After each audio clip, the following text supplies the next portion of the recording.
ডাকসু নির্বাচনের পরে যে ডাকসুর মাদকের আড্ডা ছিল, যে ডাকসু বেশ্যাখানা ছিল, সেটা ইসলামী ছাত্র শিবির পরিবর্তন করতে সক্ষম হয়েছে।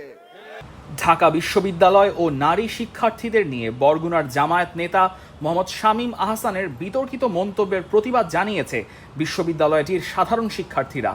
জামায়াত নেতার বক্তব্যকে মানহানিকর উল্লেখ করে এর প্রতিবাদে রাজু ভাস্কর্যের পাদদেশে বিক্ষোভ মিছিল ও তার কুশপুত্তলিকা দাহ করা হয়। ঢাকা বিশ্ববিদ্যালয়কে যারা কলঙ্কিত করতে চায়, যারা ৭১ গণহত্যাকারী সংগঠন, ৭১ যারা মা বোনদের সম্ভ্রম নিচ্ছে, এখন তারা একই চরিত্র প্রকাশ করছে।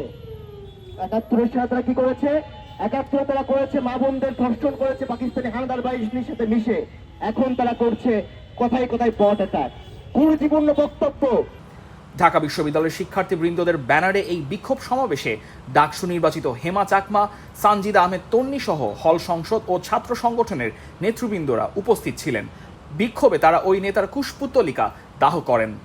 আমরা এখন 2026 সালে বসবাস করছি।